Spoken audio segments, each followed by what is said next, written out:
नमस्कार शेतकरी मित्रांनो धाराशिव जिल्ह्यात 2020मध्ये झालेल्या अतिवृष्टी शेतकऱ्यांच्या पिकांचं प्रचंड नुकसान झालं होतं.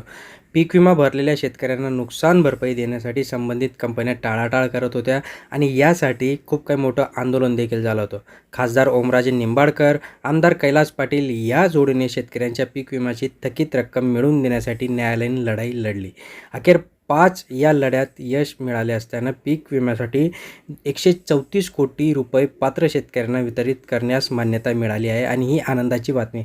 सविस्तर जाणून घ्या. चॅनलला अजून सबस्क्राईब केलं नसेल सबस्क्राईब करून ठेवा, लाईक करा, शेअर करा. शेतकऱ्यांच्या चिकाटीचा आणि संघटित लढ्याचा विजय हा विजयी असल्याची उत्स्फूर्त प्रतिक्रिया खासदार ओमराजे यांनी निर्णयानंतर दिली. यासाठी उभारलेला लढा, न्यायालयीन लढाई या सगळ्या प्रवासाबद्दलही या निमित्ताने भरभरून बोलले. खरीप पीक विमा हंगामातील 2020मधील पीक विम्याचे तब्बल 134 कोटी रुपये पात्र शेतकऱ्यांना वितरित करण्यास राज्य सरकारने अखेर मान्यता दिली. या निर्णयामुळे धाराशिव जिल्ह्यातील हजारो शेतकऱ्यांना हेक्टरी 9,000 रुपये विमा मिळण्याचा मार्ग मोकळा झाला. हा निर्णय म्हणजे दीर्घकाळ चाललेला न्यायालयीन आणि रस्त्यावरच्या संघर्षाचा मोठा विजय असल्याचं इथे समजते. खरीप हंगाम 2020 दरम्यान झालेल्या राज्यातल्या अतिवृष्टीमुळे शेतकऱ्यांच्या पिकांचं नुकसान झालं होतं.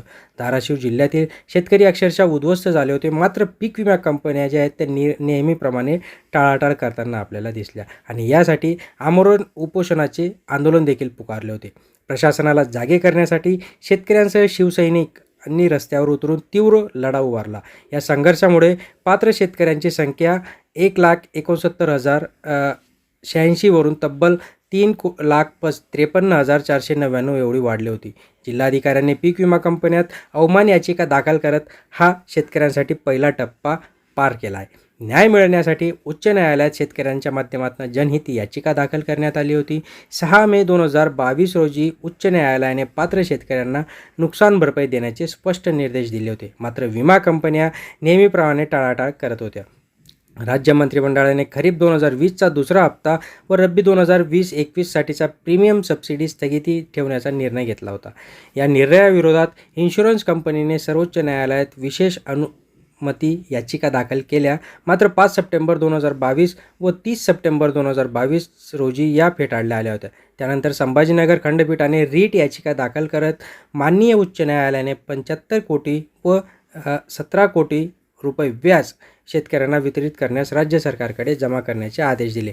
तरीही पीक विमा कंपन्या टाळाटाळ करताना दिसल्या आणि मात्र सर्वोच्च न्यायालयातील सुनावणीच्या पार्श्वभूमीवर राज्य शासनाकडील विमा हप्त्याचा दुसरा भाग थेट शेतकऱ्यांच्या नुकसान भरपाईसाठी वापरण्याचे आदेश देण्यात आले. त्यानुसार राज्य शासनाने 134 कोटी रुपये वितरित करण्यास मंजुरी दिली. हा निर्णय म्हणजे शेतकऱ्यांच्या चिकाटीचा आणि संघटित होण्याचा निर्णय असल्याचं आपल्याला इथे समजतं. हा लढा केवळ पैशांसाठी नव्हता तर शेतकऱ्यांच्या सन्मानासाठी होता. नैसर्गिक आपत्तीने उद्ध्वस्त झालेल्या शेतकऱ्यांना विमा कंपन्यांनी दिलेल्या फिरवत होते. दुर्दैवी बाब होती, पण शेतकरी खचला नाही, झुकला नाही. रस्त्यावरचा संघर्ष, न्यायालयीन लढा या सगळ्यांमध्ये शेतकऱ्याचा विजय झाला आणि आता शेतकऱ्यांसाठी हा मोठा जो काही निर्णय झाला आहे हा धाराशिव जिल्ह्यातील शेतकऱ्यांसाठी आनंदाची बातमी. 134 कोटी रुपये त्यांच्या खात्यात जमा होणार आहे. मित्रांनो, माहिती आवडल्यास नक्कीच लाईक करा, शेअर करा, सबस्क्राईब करा.